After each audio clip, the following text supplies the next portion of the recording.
Oh, okay, okay. Are people getting ticketed? Some Okay. people that know somebody, they get flight tickets and then they throw it out of court. They don't have Yeah, to, and I got to, I have a problem with that.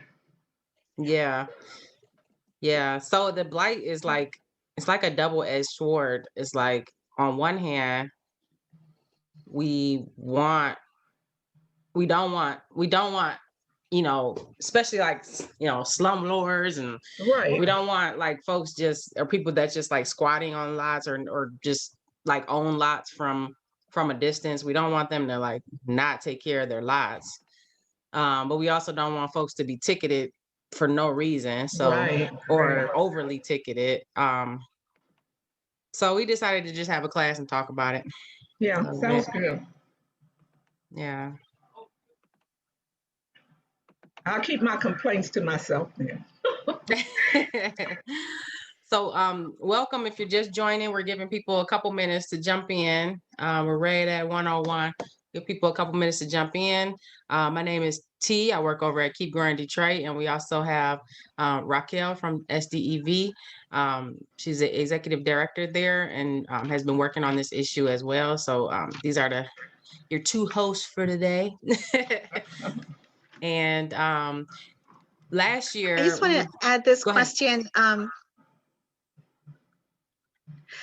No, go ahead. I'll talk about it later. Oh, okay. No, no worries. I was just gonna just reiterate that last year we were doing webinar styles, and we switched over to meeting styles. So if you were in our classes last year, you weren't seen or heard, but today you have the ability to unmute yourself and mute yourself. So we'll just stay on mute while folks are speaking, and then open up conversation. You can also add questions in the chat. And we are recording. We are recording this for later. So if you don't want to be recorded or don't want to be seen in that way, so please feel free to turn your camera off. You can also change your screen name by hovering over your picture. There's three little dots, and you can change your screen name. If for some reason you don't want, you don't necessarily want your name shown on a video later, some of those names might pop up. So just want to mention that if you want to stay anonymous. Yeah, Raquel, what were you gonna say? Sorry. Oh, so one, I love this question about how do we treat blight? Because, for example, and it's I had a person complaining that their neighbor wasn't shoveling their snow.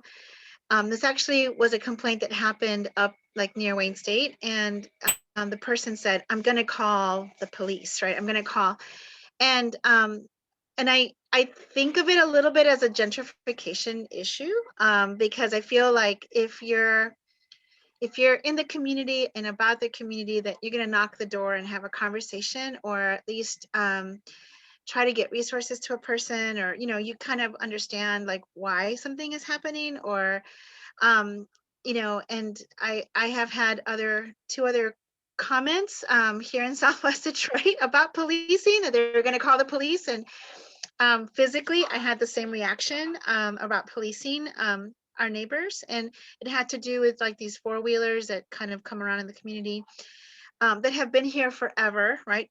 Before the newer residents have moved in. So I just think that it's a really good point for us to just keep in our guts about policing, like how we want to understand the new rules and how they're behaving in the community, but also understand our own needs for wanting things to be a little tidier, or how do we get there without policing, right? So Mm-hmm. that's my Mm-hmm. Yeah, it's definitely a balance. I definitely agree.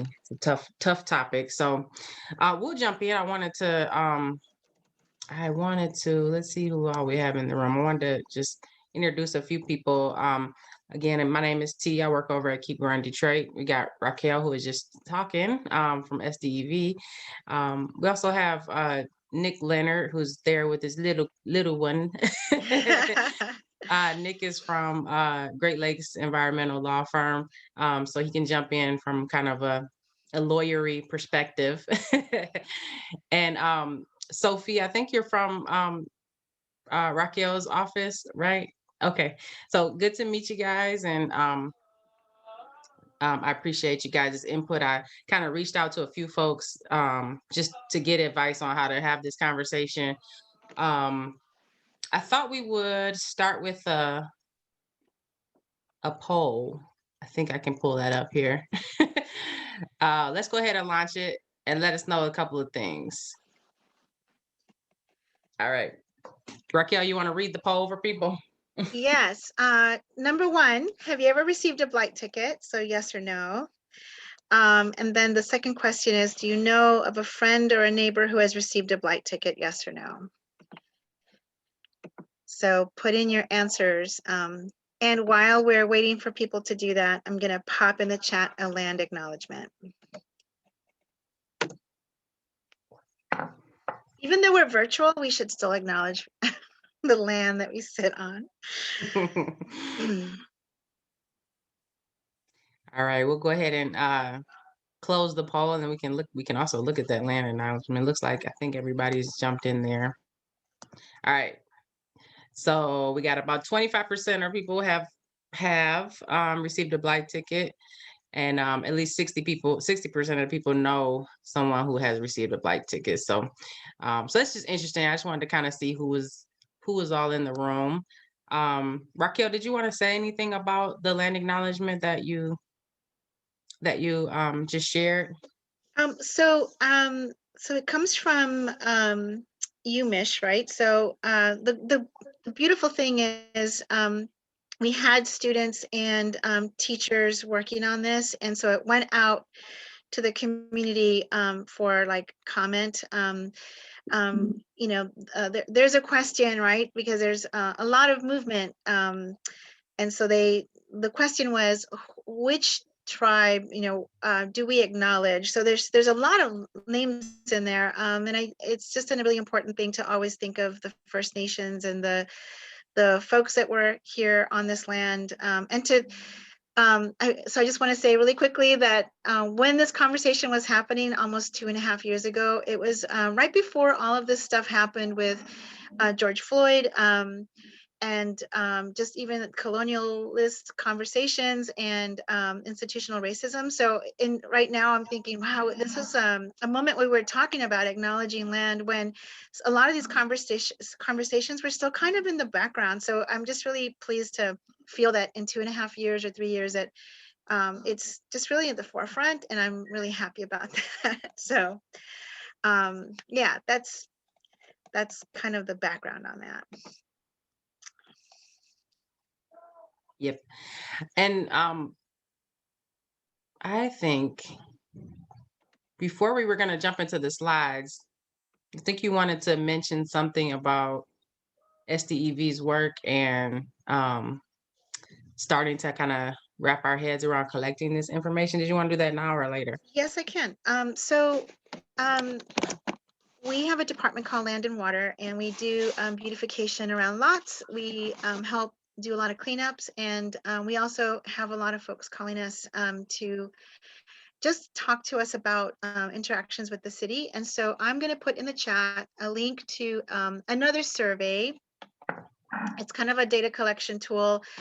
We get lots of questions, and sometimes the questions are not related to us, you know, but we like to make referrals and, you know, make sure that we understand what's happening out in the community.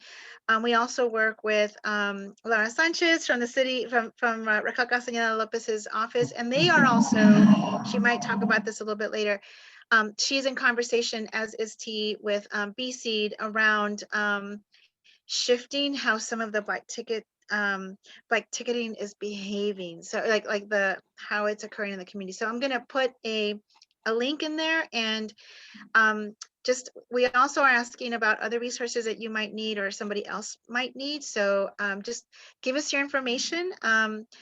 Even if you don't have a story today, the other thing that we're building is a list community, so for civic engagement of community folks who want to know more about city meetings or public hearings or things like that.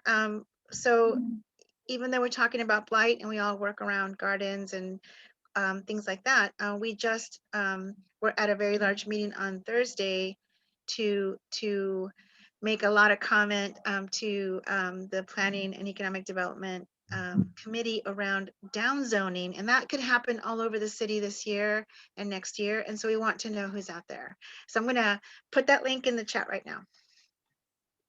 Oh, and sorry, I didn't see you on there, Laura. Laura has been Laura is also from Raquel's office, and I has been helping me kind of wrap my head around why we're seeing an increase in blight ticketing. And so just thank you for your support, Laura. I appreciate that. So Raquel, it's really weird because once I'm screen sharing, I can't really see the chat. So Raquel's gonna kind of help me monitor the chat, and if there's questions that come up while I'm talking, you can feel free to interrupt me. Okay, I'm fine with that. Let's go ahead and jump in. Let's see. So if you go on the city has an open data portal, and you can kind of you can filter for a number of things. You can filter for crime statistics. You can filter for land acquisition and purchases. You can also filter for blight violations. I did that. I went and saw blight violations in 2018, and it looks like we had like a 65% increase from 18 to 19, and it really makes sense because we were getting a lot of calls. I got this blight ticket, and then I heard from Raquel was talking about it too. So it was just like, whoa, there was like this major increase. Maybe it was because of staff, and we did see those numbers go down in 2020. But I'm assuming that was related to COVID as well. So those numbers may be a little bit skewed in 2020. Here's kind of a map of where we're seeing a lot of those tickets, the red being the largest amount of tickets. And that's just kind of an interesting way to look at where the violations are really occurring. Just some history and context. I think we're all, a lot of us here on the call are Detroiters. We know some of the issues that Detroit faces with our blight and vacancy, right? So we've lost over 1 million residents, and that means that, a lot of our buildings are abandoned. A lot of those properties were foreclosed in the mortgage crisis. We know that we have issues here in Detroit, right? So just a little bit of history as we're talking about blight. We also know that 88,000 parcels are owned by the land bank, which makes it the largest land bank in the nation. In 2004, if you're not familiar, the DHA was formed. DAH, sorry, the Department of Administrative Hearings, which tries which oversees the blight ticketing. So if you get a ticket, you don't go to the 36th District Court like most things, you go to DAH. Prior to 2004, the 36th District Court did see these, and blight was seen as a crime. So we're happy that they did make that transfer. The DAH has seen over 400,000 cases. I do want to mention that so me and Elois before the call kind of got going, we were just talking a little bit about how blight is such a double-edged sword, because on one hand we do want our neighborhoods to look good, and we don't want folks to be dumping and trashing, and so this is the function to make sure that doesn't happen. But we also want to make sure that inspectors aren't over ticketing residents, right? So I will mention an article that I read that said that about 70% of fines go to these top 20 landowners that are known as blight kings in Detroit. So we don't want that to stop, right? But we do want to make sure that residents aren't bearing the brunt of that, right? So let's kind of get into some of the nitty gritty. There are 3 blight violation types. They can be in the property maintenance category. So that would be, we're going to actually go through this list. They can be in the zoning category, and they could also be in the solid waste category. Sorry if I went too fast on that. I didn't mean to click the slide. Fines and penalties. Fines can be up to 20,000. Usually they're in the $100-$200 range. And they can include garnishments if they're unpaid. And in extreme cases, the city can wage a lien on your property. Also, failure to pay blight tickets could bar you from getting any city licenses and permitting. So every city entity that that does permitting or that does, they also have to get a blight certification. So you have to prove that you haven't had any blight tickets before you get approval for some projects. So blight violations are a civil case, and from my understanding, you can't go to jail for unpaid violations. I don't know if that's totally true, because then I read something contradictory, but Nick, do you know about that? Could you go to jail for a blight case? I don't think so. I mean, unless Yeah. it gets particularly bad. I don't think anybody on this call would have to worry about that. Okay. All right. So tips to avoid violations. Let's talk about that. If there's illegal dumping, and this came from Laura, so thank you so much. You could contact the neighborhood department. So if you own a lot because you're gardening on a lot and someone dumps on your lot illegally, or there's or you see some illegal dumping happening, here's some steps you can take to document the illegal dumping that happens and who you can call. If you did not see it in progress and you came out to your garden and all of a sudden there's a pile of cement bricks, which has happened, call BC, call the ombudsman office, so they're aware. A lot of times, if they're aware that you have some dumping and that you're working on it, they can either provide some support from the city to remove it, or they will possibly not issue a ticket because they're aware of the issue. Some other tips is be in good relationship with your neighbors. If you're gardening in the city, we always say, like, make sure you're talking to your neighbors. We want the neighbor, most of the complaints would come from your neighbors. So maintain your borders, and we're going to talk about what that looks like, and know the ordinance. So that's what we wanted to talk a little bit about today, is understanding the ordinance and what does it say about what can you get a blight ticket for. So let's go into that a little bit. And Raquel, let me know if anything pops up in the chat while we're talking. But Laura did send me a document that had the top violations in the city. The first two are really pertaining to rental property. So if you are a landowner in Detroit or you own rental property, you should know about these. Every rental property has to have a certificate of compliance. So like this is the top blight violation that we see. This again is related to non-registration of rental property with BC. So, but the third one really applies to gardeners, right? Excessive weeds or plant growth. So we've all seen gardens who, for whatever reason, maybe the gardener had a health issue, or maybe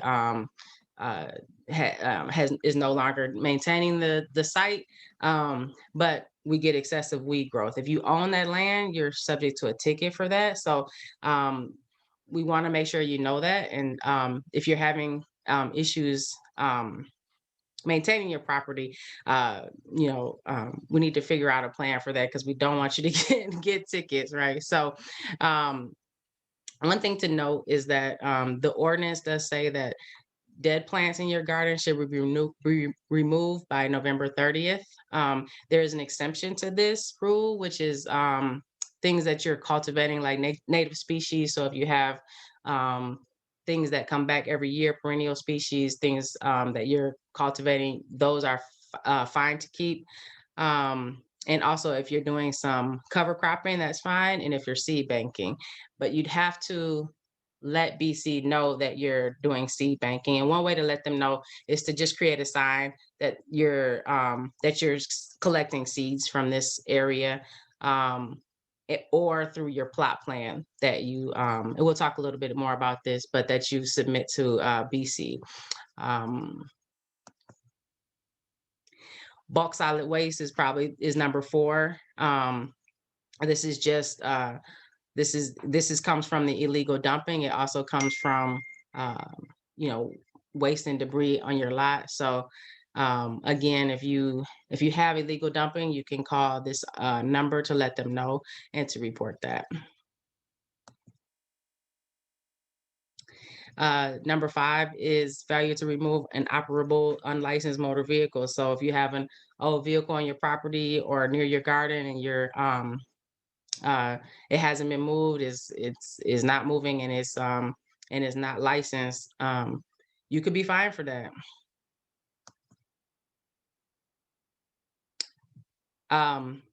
This one kind of kicks my butt, but if you leave your garbage container out too long, you can also be fined for that. I've known a number of gardeners who've had this violation, and this is easily.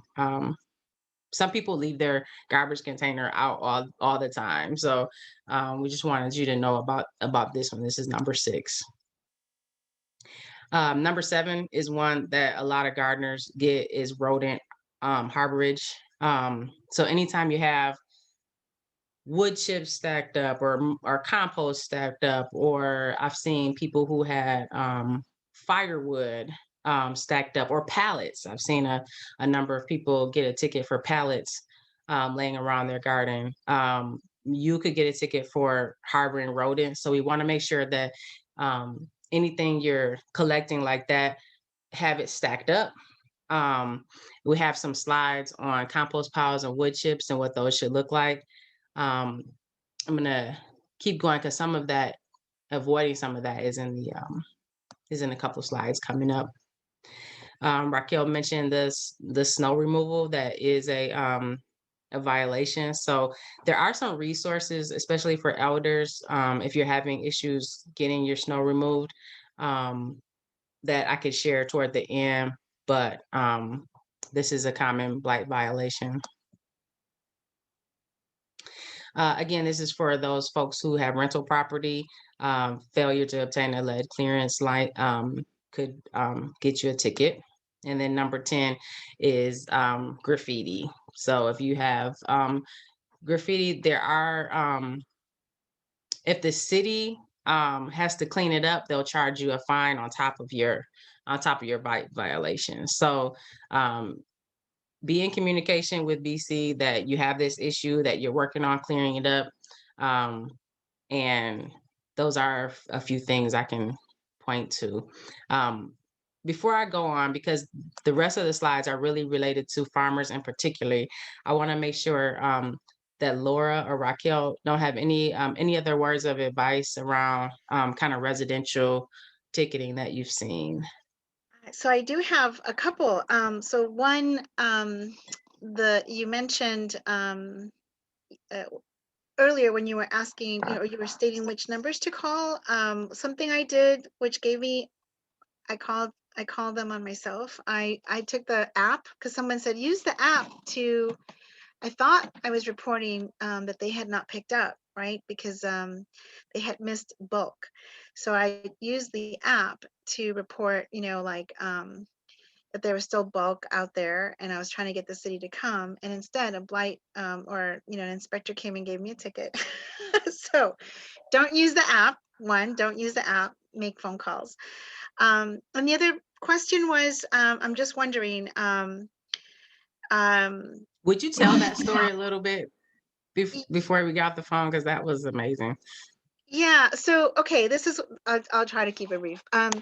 When I bought this house, where I am now, the alley was really tall with grapevines and a lot of like mulberry trees, and a whole corner of the lot next to me, like somebody could be dragged back there and you can see it, right? It was covered with bushes.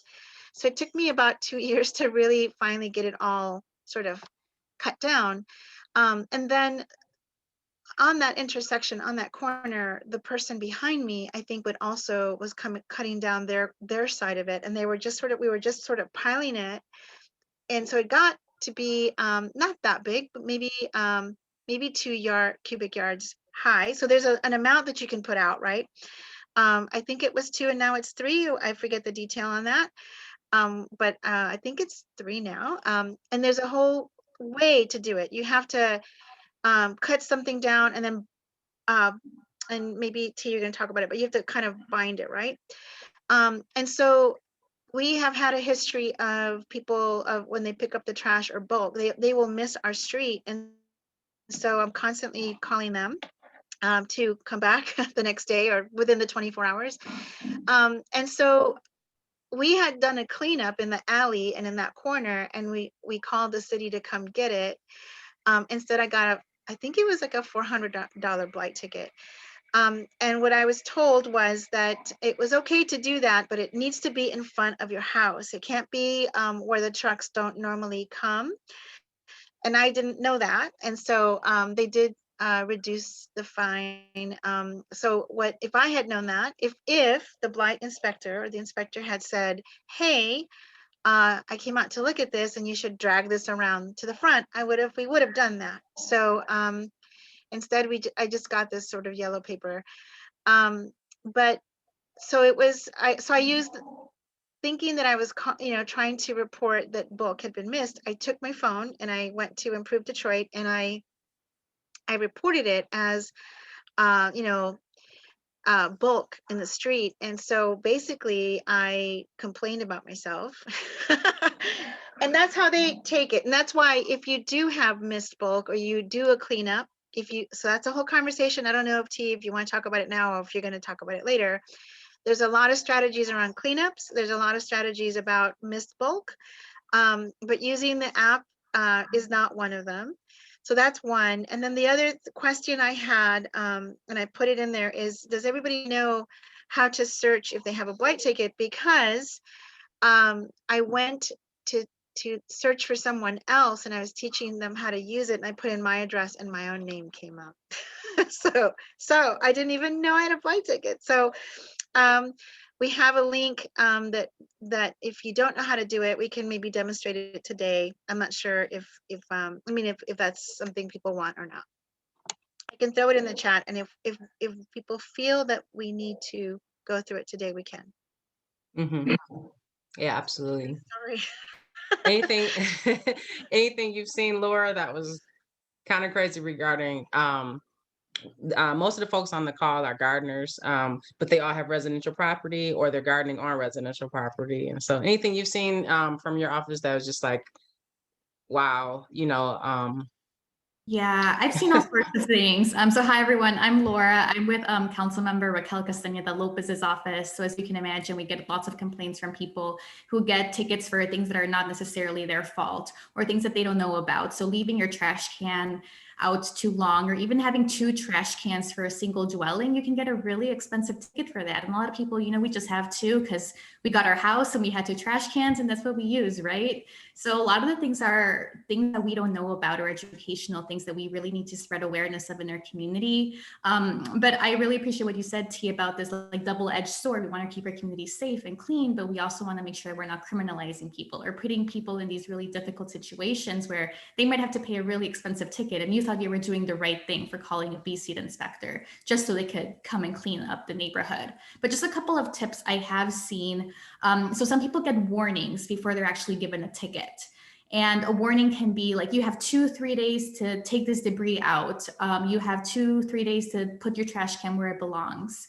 And I've seen some people not get them or just not put 2 and 2 together. And then 2 days later, they actually get the ticket, the one where they have to go to court and pay a fine or whatever. So I would just, if you do get a ticket, if you do get something on your door, just pay attention, make sure it's not a warning, make sure it's an actual ticket. I think that's really helpful. And something else, bee seed inspectors do leave their name and their phone number on an actual ticket that they give you. I found some instances where people can call the bee seed inspector, kind of explain the situation. Maybe if they're in a good mood, they'll dismiss the ticket. Maybe they won't, but I do think it's worth calling and trying to explain the situation and see what happens.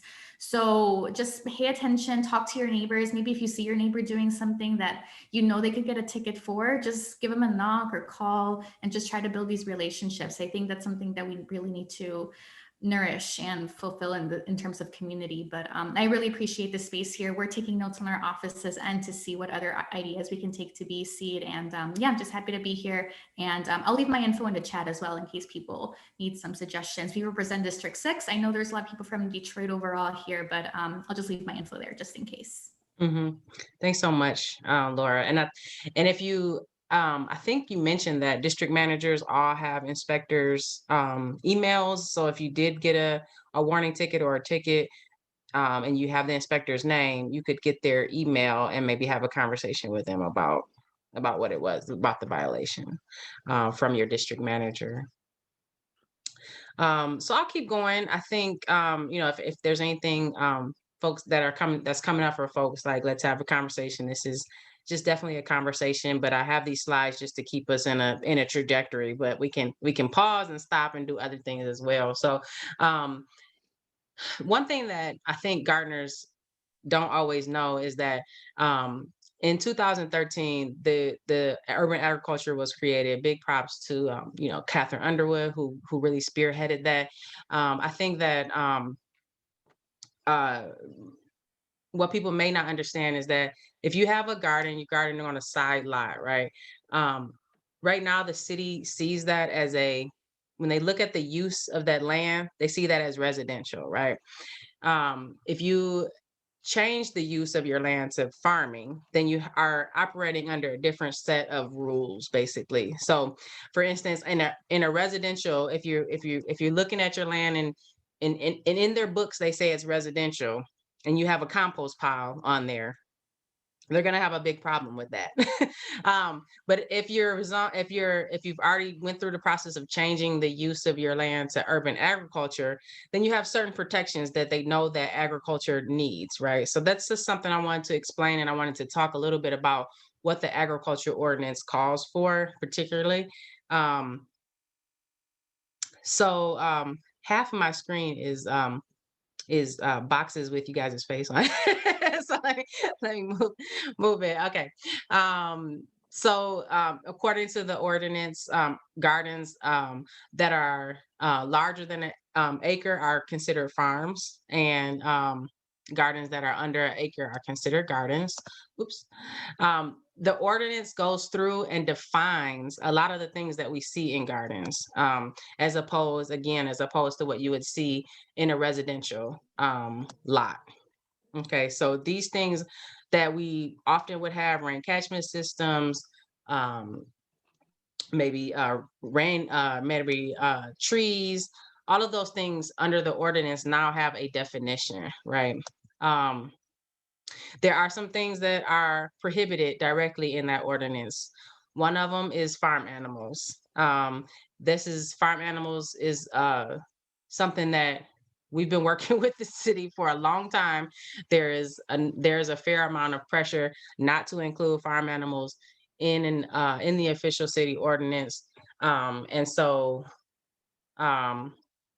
believe me when I say we're still having those conversations about how to strategically include that. But for now, farm animals are not. So just want to mention that there's certain tree species that are prohibited because they are, and I do have a link that I can share. They're prohibited because they are invasive mostly, and grain production is also prohibited. So unless you're doing it for a cover crop and you're going to cut it before it matures. In the agriculture ordinance, so here's your house and here's your side lot. They talk a lot about your kind of maintaining this property border that's clear and that's cleanly. And so if you are operating in urban ag, you want to make sure that your property boundaries are clear. You could use you could do, we at KGD, we have this kind of thought around beautiful borders where we lay out native plants. We have a few guides to help you with that. Maybe Keto, if you wouldn't mind maybe linking to that guide that we have for beautiful borders on how to create those.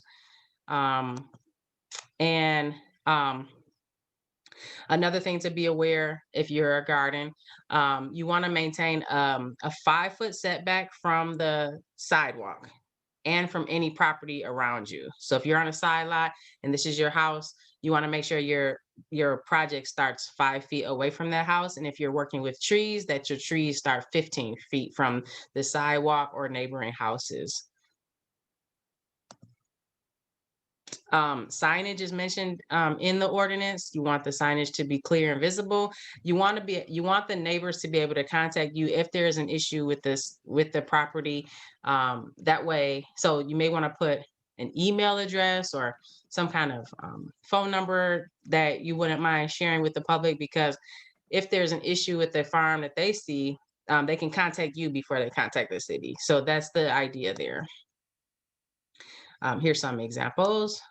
And then the ordinance it talks about hoop houses. Hoop houses do not require a building permit, and this is something that it's counterintuitive, because you need a building permit for anything over 120 square feet in the city. Hoop houses are oftentimes more than 120 square feet, but there are some state agriculture guidelines that allow for us to have these as structures related to the garden. So just to mention that in the ag ordinance, you are allowed certain things. So whereas if you have not gone through the process of changing your lot from residential to agriculture, you can't have a bench just on a residential lot, right? You can't have sheds on a residential lot. But if you've gone through the change of use process and changed it from residential to agriculture, it allows for certain things. And these are some of the allowable structures that you can have on an urban garden. Right. So there's some pictures. And then if you're over an acre, there's additional things that you're allowed. So that includes aquaculture, barns, all of those things. So here's some examples that we've seen in the city. All right. A lot of people, when they're doing a garden, they're also trying to create a community space. So the city has some guidelines and best practices if you're creating gathering spaces. These are in the plot plan and maintenance guides that the city has. Either Keto or Raquel, if you could drop a link to that, because that maintenance guide has a lot of information about what the city is looking for. And so that you can avoid getting ticketing. I'm sorry, can you say what guide that is one more time? Yeah, it's the plot plan and maintenance guide. Okay. Thank you. Some of those things, if you're doing more than farming and you're trying to create a community space, some of the things to keep in mind are the height of any structure. You want to stay under 35 feet. So we saw in the other picture, that was an actual picture from Detroit of people creating a gazebo. The gazebo has to be under 35 feet to be in compliance. Any lighting that you do should fall within your property boundaries. If you're creating a restroom or even a temporary restroom, you have to have screening on 3 sides to be in compliance. And again, I'm just going through these so that you don't get a ticket, basically. If you have a container, a Corville container for your lot, you want to even if it's just a empty lot, you want to locate the trash in the back, and when you're not on pickup. So and then any compost should be toward the rear of the lot as well. We're going to talk a little bit more about composting as well a little bit further. So here's the slide for composting. The city in that guide created some best practices around what compost would look like.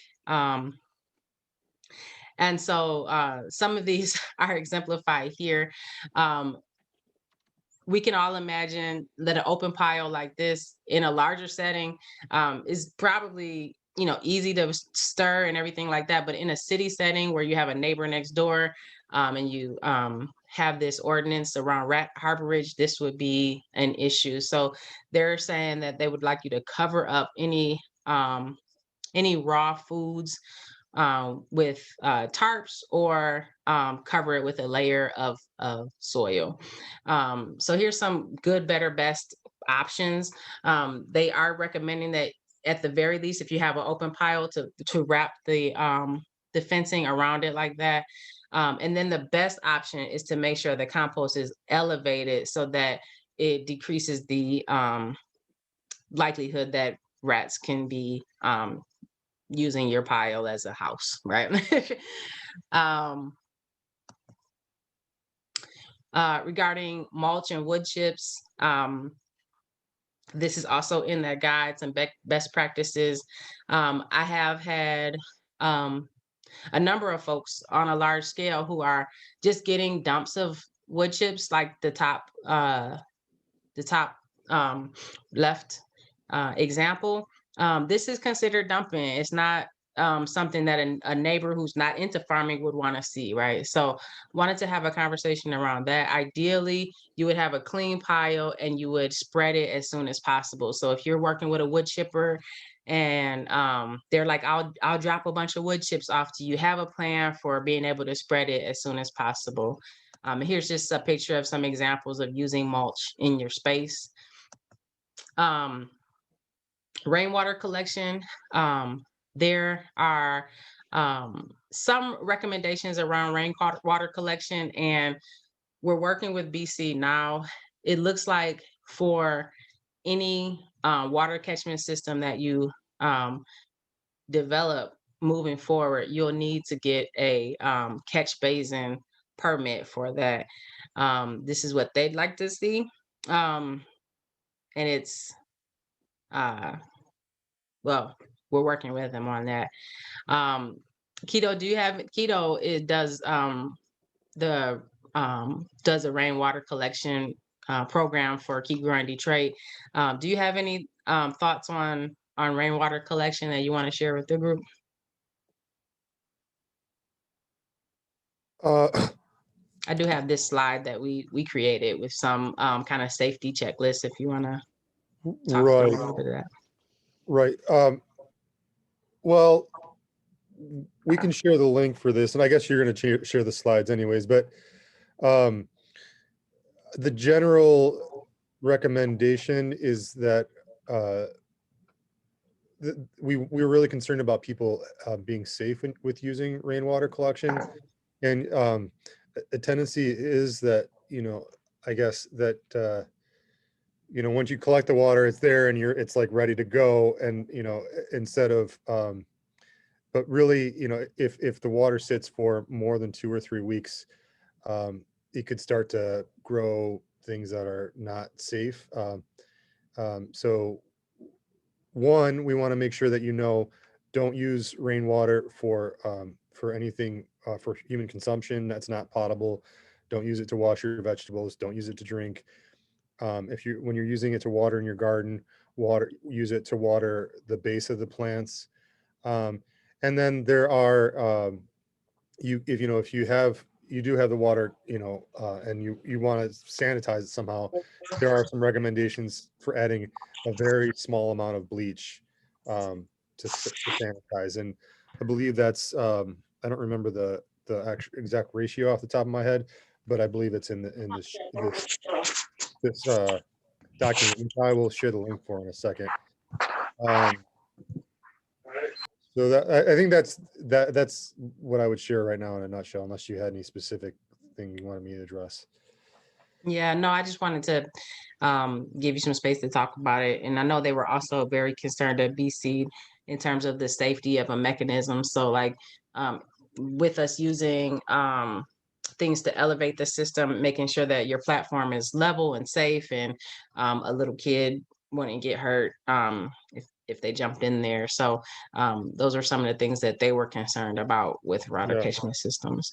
Well, that's legit, because it's like, I mean, one of those 275 gallon tanks full of water is over a ton. So, and when we have a class for those who would be interested later in another month or so, maybe it's in April, I think, we have a class coming up on specifically about the water catchment system, so we can dive in deep on that then.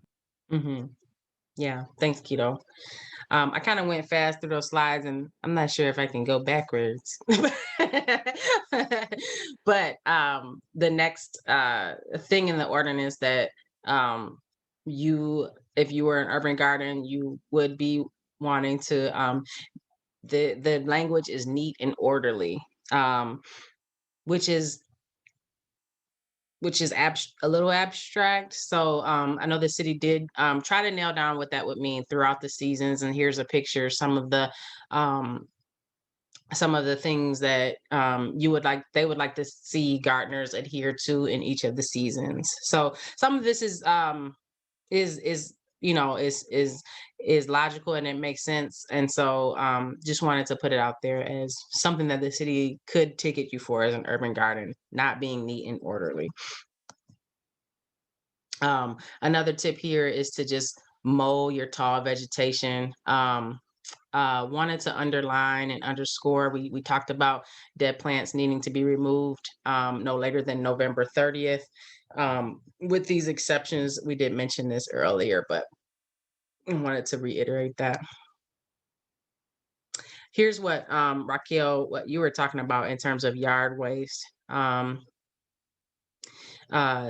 are some recommendations for how to gather the yard waste, and brush should be trimmed 4 feet or less, tied in bundles, and put out for the bulk waste. And if you don't know that and you get a ticket for it, it sounds a little unfair. So what we're trying to do today is kind of share these best practices that the city has created, so that like Raquel, you don't clean up your I've seen people clean up their whole alleyway and then get a ticket for it. And like in Raquel's case, I have another person who got a ticket for utilizing the alley in an improper way, but they had just cleaned the whole alleyway, which the city wasn't able to do. So it feels very unfair when that happens, right? So and then nuisances, whether they're odors or fumes or noises, staying away from that. I think it's just best practice. I think it's not unreasonable to say we wouldn't till after 8 o'clock. That would be something you could get fined for. Storing your chemicals in a way that's safe, that's totally understandable. We don't want gasoline tanks in the middle of your side lots, right? These are some very little known things, but still, I haven't seen any tickets for some of these, but want to make sure you know about it. And I think as our city moves toward more development, some of these things would be more more catching the eye of inspectors than they are now. So you should know about them. Plants that are they want to have that setback, so plants won't encroach on neighbor's property or the right of way. That is a ticketable offense. So if you have a tree or a raspberry bush and is starting to creep onto the sidewalk, that is a ticketable offense. Digging near city-owned trees, you want to stay 10 feet away. That is a violation that you may not know about. Preventing erosion. I've never seen a ticket for this, but I just want to share with you best practices as we move forward. As city inspectors are ramping up their ticketing measures, I want to make sure that you guys know about it. This is something they want to keep away from. So making sure that your property is not at a at a slant. You're not creating erosion onto the sidewalk with your property. So that can happen when you're doing certain projects. And so just want to mention it. And if you've decided to do any stormwater management, those need to be inspected by BC. So you would turn in a plot plan to them for those. So I want to make sure you knew that. There's a few people who are getting grants and things for GSI treatment or stormwater management. And if this is something you're doing, make sure you're in contact with BC about that so they know what your project is. We've had just a couple of questions. One, everybody wants the slides, so that's exciting. And I would just add that I think this is an ongoing conversation. You got to keep coming to meetings like this and keep reading, because then you'll have, the next time you come, you'll have a lot of questions like, wait a minute, I read this thing. Then somebody asked, what is the definition of city-owned trees? And that's a really good question, because I immediately thought like publicly owned, like parks, but and then somebody put in trees in the berm, but I was under the impression that the berm is like your responsibility, but it's not your tree. So do you have any more information about that? Because for example, if you don't cut the grass on your berm, you get ticketed, right? But yet the tree belongs to the city. So what do you think the definition of a city-owned tree might be? Yeah, and I think any property owned by the city. So I've known people who are doing say a garden at a park, and they have permission to do a garden at a park. You'll want to just keep your project 15 feet from any city trees. And I think if we think environmentally, that's a good practice anyway, even for your own trees, because the root zone of the tree is going to require that 10-foot eventually, right? Also, you're right. Things on the berm and in the alley is owned by the city and the berm is owned by the city, but it is your responsibility as a property owner to maintain those as part of our collective responsibility to the city. So yeah, city trees in the berm, planting away from those, basically. So Laura mentioned some of these things, things to know about actually receiving the ticket. I've seen tickets where people didn't see them. It got wet. It was just sticking on the fence when they got there. It was sticking on the door. Be aware if you see any paperwork on your property, take a look at it, make sure it's not a ticket. It could be mailed to the last owner, to the last address known.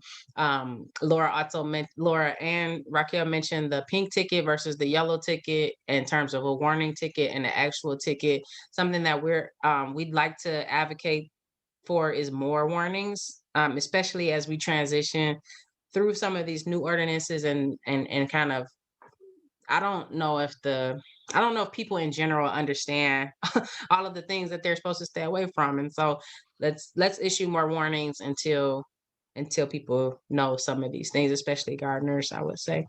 That track ticket is, I think Raquel dropped the link in there. You can search by your name. You can also search by your address. And so that's just a good thing to know. If the ticket gets wet and you can't see the inspector's name, you can still search by your address. Please do not ignore the ticket, because you will get a default judgment against you and you'll still owe the money. I think Laura talked a little bit about this. It's just like trying to work with your inspector. All your district managers have the inspector's emails, so holler at your district manager. If you have a garden, a community garden in a district, ideally you should be in contact with your district manager anyway. They should know who you are. Get in their ear, and if you get a ticket, mention it to them and try to get the inspector's email and see if that's something that you can rectify before you actually go to DAH. And then this is a note from Nick. Try to fix the issue before you go to court. It may make the ticket go away, and it may lead to a reduction in the fine. So for instance, if they give you a ticket because you got a bunch of pallets piled up because you was gonna make a compost bin, and you clean them up before you get to court, they might throw away the ticket. And so if you were to communicate with the inspector, hey, I'm cleaning that up, that was, a delivery of pallets, that's something you could probably get addressed. And then, so if you get the ticket, what are your choices? You can admit responsibility and pay. If you pay before the hearing, you get a 10% reduction automatically. If you want to defend your case or deny responsibility, you must appear in court. You may bring documentation. So if you want to bring a picture and you think that the ticket was not fair and you want to make sure you bring pictures of what you're talking about. If the ticket was for solid waste or for something like the pallet situation or firewood situation, explain what you were going to do with the materials, talk about you had a project coming up, let the court know that you had a plan and a timeline for that. Another big tip is to know the ordinance, and that's what we're talking about. You can always look up city code is online. If you Google Detroit City Code, it may make sense for you to know some of those ordinances, and we laid them out some here, and I'll send these slides after the class here. If you play your blight ticket after the judgment, you could get a 10% penalty. That's just something to know. And then right now, Laura mentioned to us that DAH is holding virtual hearings. If you need support through the pandemic, if you need support with internet access, your district manager should be able to help you with that. And if you're found, I'm sorry, I think that I put that in there twice. Being responsible, there's a 10% penalty for late payment. One thing to know is that you can appeal a ticket. So say you had a ticket and you didn't make your court date, you can let them know if you had a good cause, you can appeal. There's a appeal process, which is laid out in, there's a blight manual. If you, Raquel or Keto, I sent a bunch of links to Raquel and Keto. If you can look at that blight manual, the appeal process is in there. There is like a fee, and a lot of times you have to pay a court fee, a bond. All right, so that was all of my slides.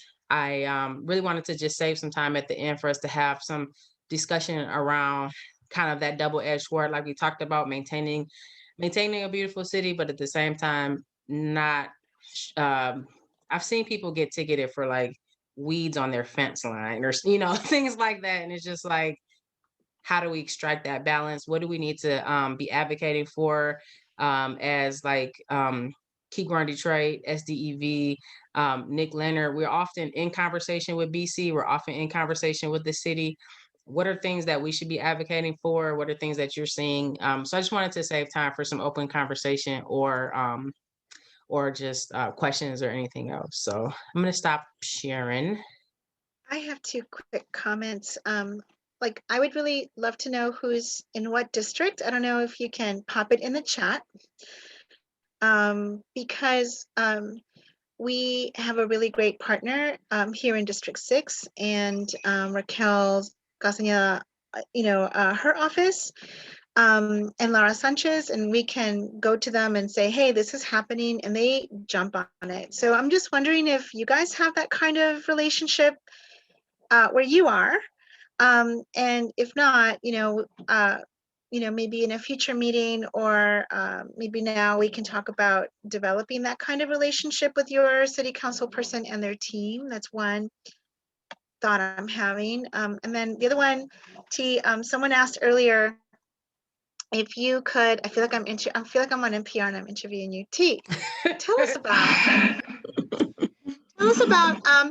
if somebody wanted to change the designation of their lot to agricultural, like how long does it take? What could somebody expect? Like, does it take a month, 2 months, a year? Yeah. Like what does it feel like? Yeah, and Nick, maybe you can help me with the timeline, but the process, I have a flyer that shares the process of the change of use, that I can pop in the chat in a second. But it is $150 fee for each parcel that you have. If you have multiple parcels and they're kind of back to back with each other, you can combine their addresses and make it one $150 fee. I think there right now you have to fill out a building permit. They're in the process based on if you guys, some of you guys may remember a couple years ago, right before COVID, we went through a whole like land-based projects evaluation where they were talking to urban farmers about the process at BC, the process at the land bank. Based on some of that feedback, they're changing that building permit to a land permit. That is in process right now and was severely delayed by COVID. But so eventually that will be a new permitting process. But right now you would fill out a building permit, which is weird and counterintuitive, but that's the process right now. And then you would take it down to the BC office. Do you know about how long that takes, Nick? So most of the time it's just getting your paperwork right, like getting your change of use application ready and that building permit form. You know, if you want to combine your lots, getting that done. And you have to do that before you go apply for the change of use permit. And then once you submit the paperwork, pay your $150, then what happens is you get a temporary permit. And then basically you have 6 months to finish doing whatever you said you were going to do on the site. And if it's just, I'm going to install a garden, you have 6 months to do that. And then once you're done, you basically call a number on the permit and the city will come out and sort of look at your property and say, yeah, it looks like what you said it was going to look like.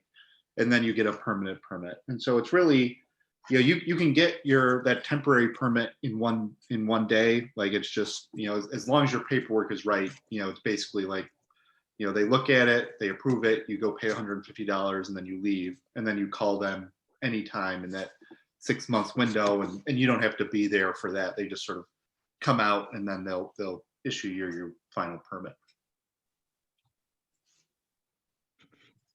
I definitely know that maybe now that we're all at home in the snow and cold and virtually, something I need to do because there are things that happen in your yard that don't happen in normal yards.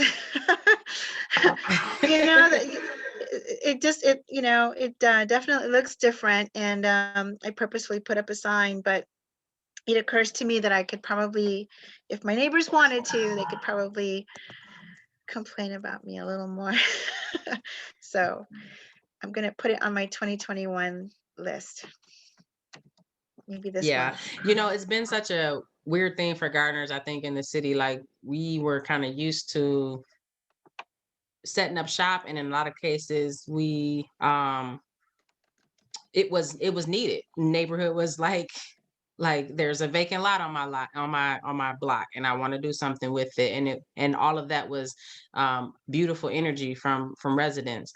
And I think but I think a lot of the things that we were doing, kind of guerrilla gardening, that just wouldn't fly in another city. And because we had less kind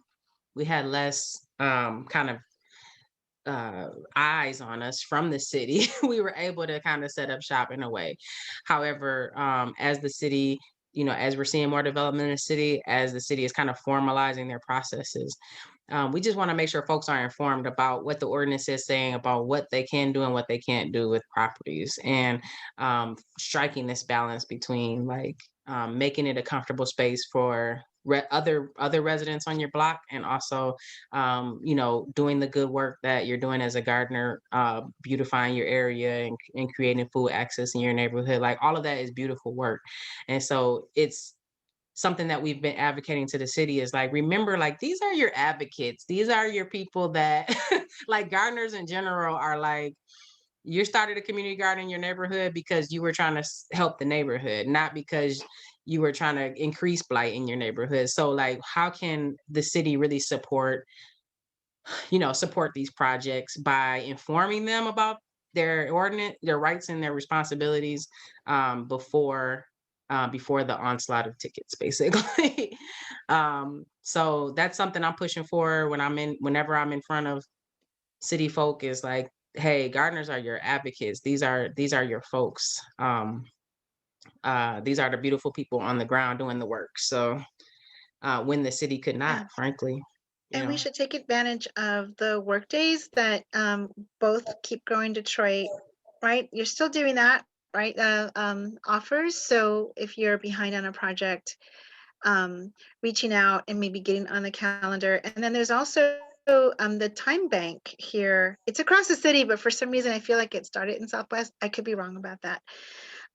There's also a lot of calls on the time bank. If you don't know about it, I can also put the link in the chat.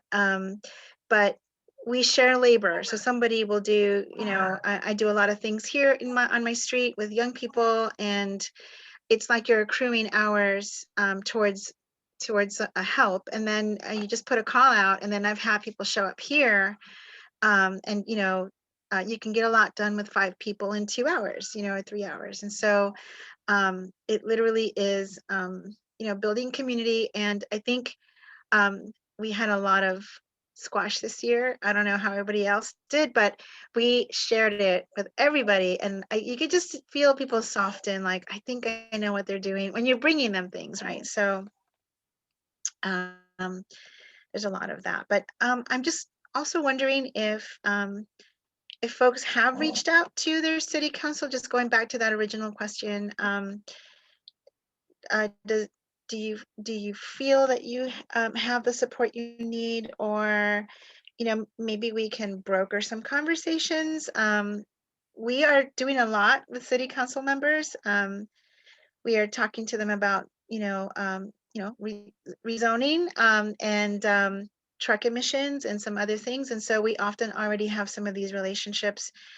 Laura is on as well, and we can assist if you're feeling like you really want to develop a relationship and you don't quite have it. Thank you, Raquel. Yeah. Any other questions?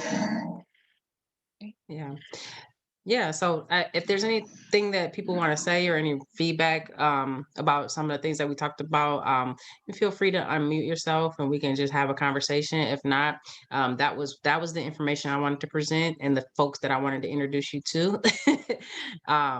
So if there's any commentary, you can feel free to unmute and ask your question. If not, we'll log off for today.